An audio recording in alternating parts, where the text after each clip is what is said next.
Dober dan, od srede do srede, kolega Markeš. Živijo, lepo zdrav, Nazaj sva, spet sva v igri. Tako rekoč za finale Lige prvakov midva spet v igri. Ampak vtis, ki ga imava, ko spremljava svetovno situacijo, je, da se skuša Donald Trump nekako izvleči iz vojne, ki si jo je zakuhal ali pa ki mu jo je zakuhal Netanjahu v Iranu.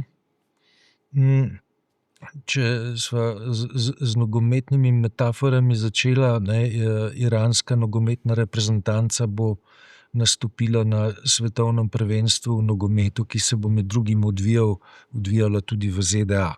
A hoče ven iz vojne, išče izhod. Nima izbire. On ima pred vmesnimi volitvami katastrofalno politično sliko doma, njegovo sonce ugaša. Jaz mislim, da se mu zdaj bolj ukvarja s posledicami njegove ere, kot z njim. Koliko časa? Ne vem, koliko časa, ampak jaz mislim, da je že mrtev. Mi pa nismo, pa se bomo s tem ukvarjali. No, Pol generacije, eno generacijo. To pa je bistvo, ker pri nas trumpizem šele nastopa. Pri nas trumpizem šele prihaja, v Ameriki odhaja, sicer bodo bo še zelo glava bolela, sami so si ga na glavo spravili, mi smo si pa tudi sami svoj trumpizem na glavo spravili. Ja. Greva Iran, ne? Nekako bo moral z neko PR-ovsko zvijačo razglasiti ameriške uspehe kot največje uspehe v zgodovini, pa rešiti obraz. Glavni problem avtokratov njegovega tipa in mejnih osebnosti njegovega tipa je preprosto to, da lažejo tako delaš, da jim ne verjameš popolnoma nič več. A verjamejo sebi? Mestoma verjamejo sebi, ja. Ja. Mestoma pa zavestno lažejo. To je dodaten problem. To je dodaten problem. Ja. Namreč problem pa je v tem, da je on že 100-krat povedal, da je vojno zmagal že prvi dan. Zdaj pa tako rekoč išče zadnji dan za dokončanje, za zmago, ki jo je že dovojeval prvi dan. Ne? In on ima resen problem zato, ker so Iranci zdaj z njim malo poigravajo. Ne? Na drugi strani pa Netanjahu pritiska, ker bi rad zbombardiral še Libanon in naredil iz njega Novo Gazo.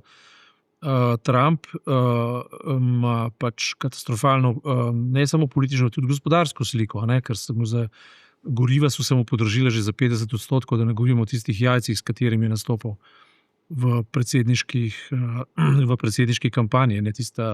Tista jajc več ne omenja. Ne.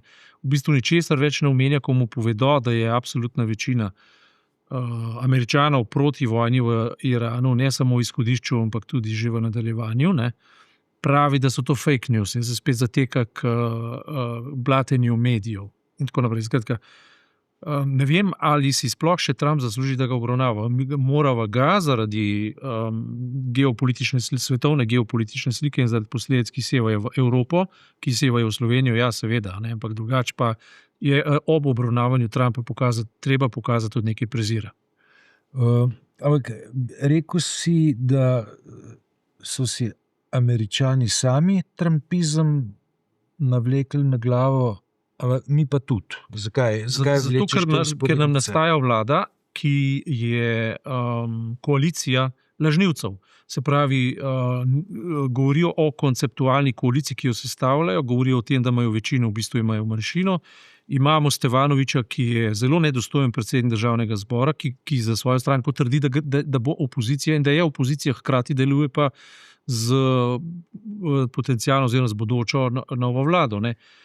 Zelo imenitno je ukrepala predsednica države, ki ta teden ni hotela predlagati nekoga za mandatarja, zato ker pač nihče ni prinesel uradnih 46 glasov. Pričakovalo se pa je od nje, da bo uganila, kdo lahko sestavi, tega pa ni hotela in to je izpadlo zelo imenitno. Namreč, ker tej pogovori med predsednico pa parlamentarnimi skupinami so namenjeni diskretni izmenjavi informacij. Tako kot jaz razumem predsednico, so njo skušali farbati, Se pravi, zelo verjetni mandatar Janez Janša je prišel k njej in je rekel, ne sestavljam vlade, ne. Čeprav se je pod gladino tega bazena, vaterpolskega bazena, vlada že sestavljala. Ne, ni se brcalo, mislim, da so drugega čohali, ne. Aha, okej. Ja, Ne bom vprašal, kje. ja, V redu. k vaterpolu se zdi, ne, veš, da se pod vodo vlečejo drugega dol, ne, medtem ko na vrh so prijatelji med sabo, ne. Tukaj je ta bazenska slika obrnjena, ne, zunaj. Vzven se tepejo, na spodaj zdaj pa čohajo. Tako. Ja. No, apropo te govorice, samo za intermezzo, ne, se mi zdi, je pametno dobro omeniti obisk kralja Karla III. Karl, ja. Angleškega se pravi v kongresu je imel govor in seveda se je tudi prijateljsko pogovarjal, oziroma tako neuradno, in to ne bi ostalo potem med brati, ne, se je pogovarjal z Trumpom in Trump je vse izčvekal javno, ne, zgubil vsak obzir, šlo pa je za to, da naj bi se Karl intimno strinjal, da Iran ne sme imeti jedrskega potenciala, niti za orožje, niti za nič, ne. In potem se je Karl samo muzal, ne, zato, ker to, kar se državniki med sabo pogovarjajo, naj ne pride v javnost, ne. Pri nas, ne, si rekel, je pač narobe, ampak se je pa računalo v razmerju do predsednice države, ki verjetno ni naivna, da kar ji bodo govorili, da jim tudi ne bo verjela in da kar bi ona naj uganila, ona pač ne bo uganila, ne, in ni hotela uganiti, da mora dati mandat Janši, ne. Se pravi, zdaj si ga morajo pač sami predlagati, sami sestaviti. In seveda je nastal en zelo epski spor o tem, ne, ali torej resnica je opozicija ali ni, ker če je opozicija, ne, potem bo morala soglašati z referendumom, ki ga najavlja Mesec, ki ga potiho najavlja tudi Svoboda in s katerim zelo indikativno menca, ne, in cepeta Han, ne, kot da ne bo nagajal ali kaj podobnega, ne. Namreč gre za omnibus zakon, ki si dejansko zasluži referendum že v trenutku, ko samo izrečejo najavo, ne. A zaradi forme? Zaradi, da je megalomanski, to je forma, ne. Ja. To je forma, da je megalomanski in da ve vse o vsem, tako podobno kot koalicijska pogodba, ne. V 20 točkah imaš navlečenih 1000 vsebin, ki ne povejo popolnoma ničesar, ampak v prvem in drugem primeru pa je treba gledati natanko to, kar je zgodba o trojanskem konju. To se pravi, kaj so trojanski konji, tako v koalicijski pogodbi, kot v omnibusu, ne. Dobro, omnibus je mogoče razložiti tudi v kombinaciji z zakonom o vladi, v katerem se združujeta dve nezdružljivi ministrstvi, to je ministrstvo za delo in ministrstvo za gospodarstvo. To je skupaj zmiksan olje pa vodo. Ja, ali pa ogenj pa voda, ali pa kakorkoli nekaj, kar ne gre skupaj. Ja. Se pravi... Ampak vse mi to razloži, ne? Mislim, če nekaj ne gre skupaj, kako pa lahko to potem sobiva pod pokrovko vlade kot celote? Tako kot lahko sobiva za Janšo Logar, ne? Tako kot lahko sobiva za Janšo Stevanović. Skratka, v hipokriziji in laži, ki je izhodiščna, pa je toliko in toliko ljudi uspe nasesti, ne? Logar je definiran, Logar je poosebljena laž, ne? Laž mu šprica iz oči kot Vrtovcu in ti ljudje bodo pač sestavili neko vlado, ki bo demonstrirala laž in govorila, da dela za razvoj Slovenije, v resnici v omnibusu, v razvoju Slovenije pač ni mogoče govoriti samo o demontaži javnega zdravstva. In seveda, kam se ta trojanski konj parkira? Parkira se, ali pa mogoče v nekem delu, ne, tako kot je povedala Bratuškova, v razbremenjevanju malih podjetnikov. Ta del je celo upravičen, ne, je rekla. Ampak v resnici pa gre v smislu tiste socialne kapice za ekstremno obogatenje že bogatih in za demontažo javnega zdravstva, v kateri se bo sprostile enormne količine denarja in to našega javnega denarja za zasebne interese. Se pravi, to je ime igre in v omnibusu, in zato si je ta omnibus že zaslužil upravičeno najavo referenduma, posvetovalnega referenduma, Mesec ga je najavil, ne, gre preprosto za to, da so zmešali vse mogoče elemente, izpostavili tiste tri, ki so dobri, ampak minimalistični, zato da bodo van lahko zapakirali se pravi nenormalno rast plač državnih uradnikov, ki se jim reče politiki, drugih pa ne. Zato, da bodo razmontirali javno zdravstvo in da bodo naredili komunalno socialno kapico, v kateri bodo bogati nenormalno obogateli. Skratka, trumpizacija Slovenije. In tisto, kar je razveseljivo v tej zgodbi, zdaj naj ni bilo čez 1. maj, sva manjkala, naj ni bilo tukaj, ampak za 1. maja je bilo zelo jasno izraženo, da se civilna družba zbuja, predvsem tudi v tem primeru v formi sindikatov, ki so se združili pod eno tezo, eno zahtevo in eno grožnjo, pravic, ki so nastajale stoletja ali pa saj zadnjih 100-150 let, pod nobenim pogojem sindikati in delovno ljudstvo ne bo pustilo si vzeti. In samo združevanje ministrstva za delo, ministrstva za gospodarstvo nakazuje natanko to. V interesu gospodarstva pomeni v interesu kapitala, pomeni v interesu nekaterih lastnikov firm, se bodo krčile delovske pravice.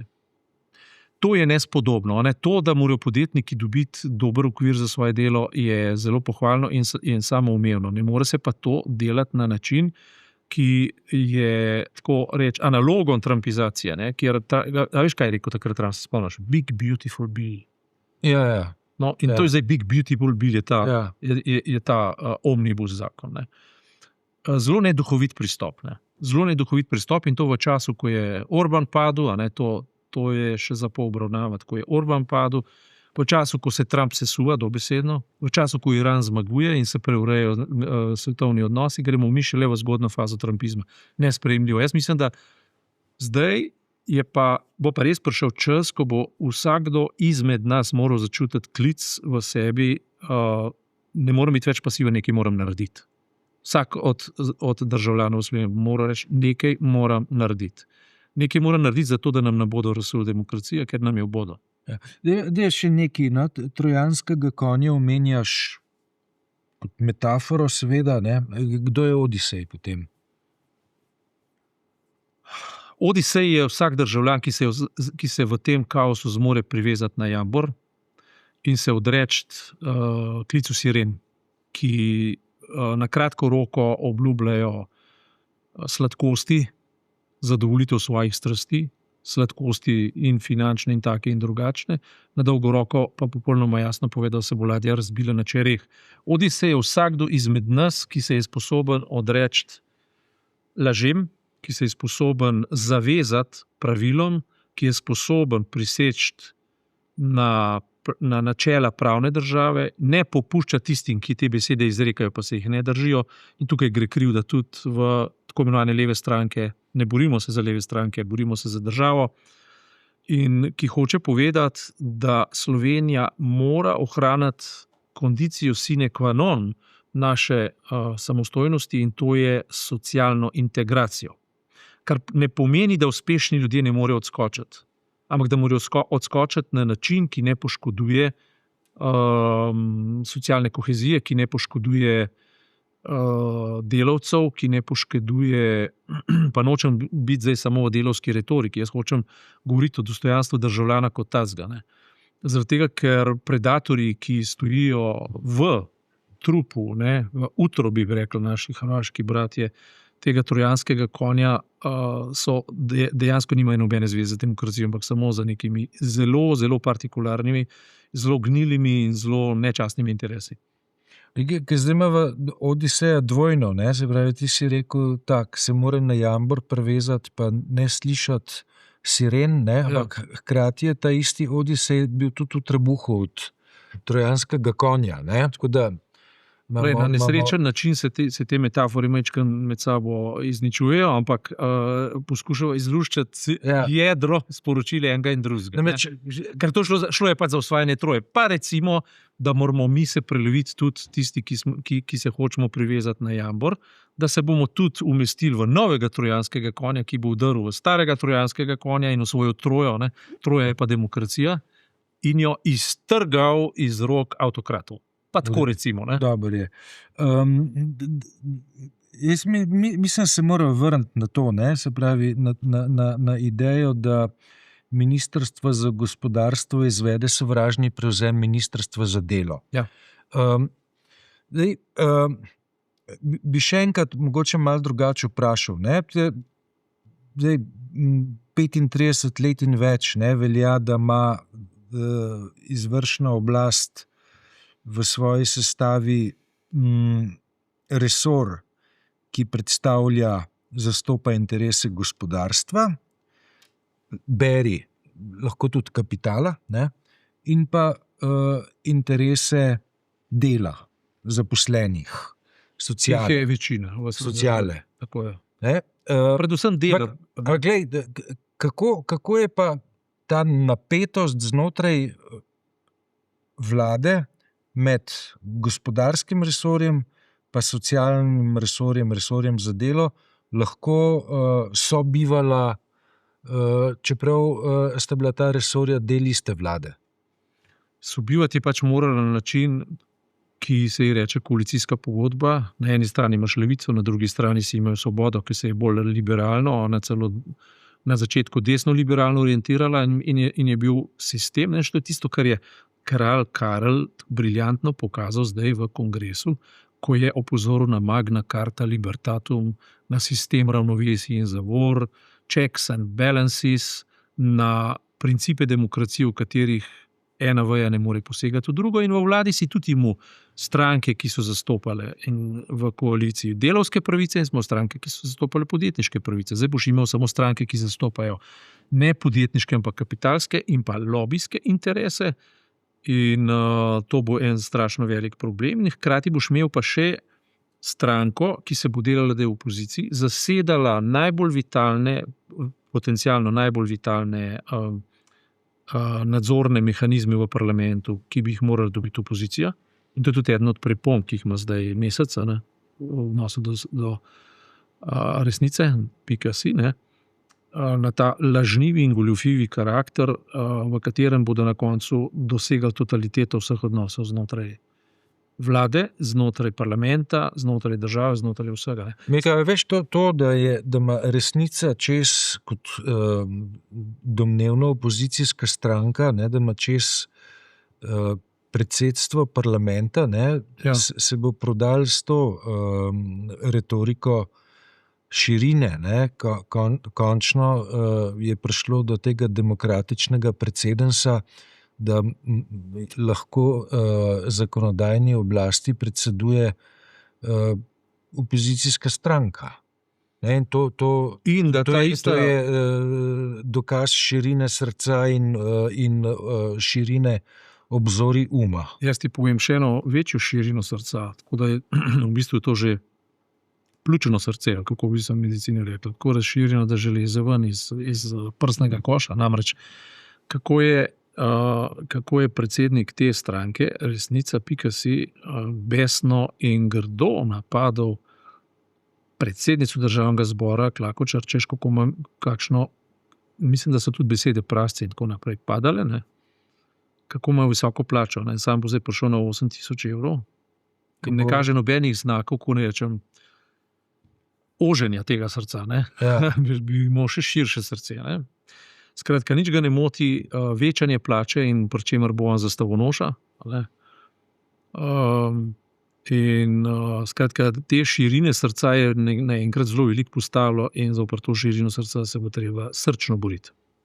Dober, se vračava v svet, ne? Trumpizem. Rekla sva, Orban je padel, Trump je na šibkih nogah, ko pa pride kralj Združenega kraljestva v Združene države Amerike, pa nastopi državniško, bi rekli, s šlifom. Ja. Šlifom, z nečem, kar je iz sodobne politike praktično zginil, ne? Čeprav sem jaz izjemno zadržan do monarhij. Ne? Ja, jaz zdaj berem in bom predstavil v knjigi, v književnih listih Hobbesovega Leviatana, ne, ki trdi ravno nasprotno, da je treba vzpostaviti suverena, če tudi kot Leviatana on enači za državo. in suverena pa z monarhijo, ne? Celo krščansko monarhijo. Ne? Sicer je to tekst iz tam 17. stoletja, tako da dejansko ga je možno modificirati, ampak on pravi, da pa vzemimo to, da je to pač dejstvo. Ne? Anglija bo pač imela kralja. Ne? In naj ga pač ima, ampak tisto, kar je Karl zelo jasno dal vedeti v kongresu, je bilo pa to, da se on kot nekdo, ki je verujoče vladarsko bitje in hkrati politično vladarsko bitje, strogo razmejuje od izvršne moči, ki jo pa ima parlament. To je dal zelo jasno vedeti. Skratka, Angleži so zato tako dolgo časa preživeli z monarhijo, zato ker so monarhijo praktično odstranili od parlamentarizma, od demokracije, kakršno pozna Francija, ali vlade. drugi, tako. In on v bistvu sodnije. on zaseda samo simbolno funkcijo, medtem ko se je Starmer kot premier skregal z Američani na mrtvo in ga v bistvu Trump ne prebavlja in se tudi tako z njim izraža, a ne, gre kralj tja in stvari poravna. Ne, in pogliha, vendar samo na simbolni ravni. Ne. Hkrati pove tudi, da Amerika potrebuje Evropo in da Evropa potrebuje Ameriko. Še celo Evropa je posegel. Skratka, da NATO pakt je mnogo več kot samo neka obrambna organizacija, ampak je organizacija s tradicijo, ki mora delovati tudi naprej. To je povedal. Ne, celo en zvon mu je iz ladje v Pacifiku, zgodovinske ladje, ne, ki se je imenoval Trump, poklonu Trumpu. Ne. Skratka, drugo vprašanje je, koliko to lahko jemljemo programsko ali kako že, ampak povedali pa smo, kako se je obnašal državniško, to povemo. Ne. Hkrati je pa očitno, da se tudi odnosi med Nemčijo, celo Merz, ki je dobesedno na pol hemeroid od Trumpa, da so se ti odnosi precej ohladili, ker Nemčija je že pomalem užaljena na tem, da Amerika v bistvu z Nemčijo ne sodeluje, da je v bistvu zapušča, da gospodarstva ne ščiti, obrambe ne ščiti, skratka nič ne dela. In v Evropi se krepi zavest, da je Amerika za Evropo pretekli čas. Da je preprosto treba se postaviti na svoje lastne noge. Zdaj bo pa lahko skočila spet v naš železni repertoar analitike, ki štejejo, ne, recimo od Varoufakisa, ne vem, do Jeffreyja Saxa, ki vsi povedo, razumeš, kako Evropa ni sposobna dati karte na mizo. Namreč, ne, oni se zdaj z Izraelom kregajo ali pa Izrael obsojajo, ne zato, ker so naredili genocid nad Palestinci. Ne. Mimogrede, še vedno v Angliji, Nemčiji sionistični lobby vladuje del tiska ali pa močen del tiska, da se ne sme kritizirati. Še vedno se aretira ljudi, ki protestirajo v korist Palestincev. No, ampak oni so zdaj protestirali proti Izraelu zaradi tega, ker so v mednarodnih vodah ustavili flotilo, na katerih so bili državljani Italije, državljani Španije in tako naprej. Ne pa za kršenje temeljnih človekovih pravic v Libanonu, za kršenje temeljnih človekovih pravic v Gazi in za to, kar v mednarodnem pravu povedo, kamoli, da bi, prosti izrazum, ne, kaj šele, da bi zahtevali vojne reparacije, tako kot se jih od Nemčije. Ko bo konec vojne, bo treba od Izraela zahtevati sankcije in vojne reparacije. Oni so namreč zbombardirali toliko in toliko civilnih naselij in tako naprej. In o tem se nihče ne pogovarja. Netanjahu in Izrael bodo morali dobiti račun za opustošenje, ki so ga pustili na Bližnjem vzhodu. Ne? Dobro, čez en teden nadaljujeva. Čez en teden nadaljujeva, pa ne bi bilo slabo, če bi se še majhen v spomin priklicala Black Cube, ker zdaj smo se nehali pogovarjati o posledicah tega dejanja, ampak drugič. Ne? Ja. Izkoristim za napoved Hopesa, Leviatana si omenjal, Ja. Aljoša Krevanja, ki je Leviatana prevedel, jutri v redni kolumni na 7. strani Dela pripoveduje o svojih dogodivščinah v rojstnem kraju Thomasa Hopesa, ki, mimogrede, nima niti osnovne šole poimenovane po Hopesu. Več jutri v časopisu o darilih, ki jih je Trumpu prinesel Merz, pa v sobotni prilogi. Merz. Merz, okay. Merz, ja. Ker Merz je prinesel 2 darili. Rodovnik, ne? Tako, ilegalnih imigrantov. Ja, tem pa piše Bojan Grobovšek v sobotni prilogi. Ti už pa tudi v sobotni. Hvala za tokrat, živijo. Servus.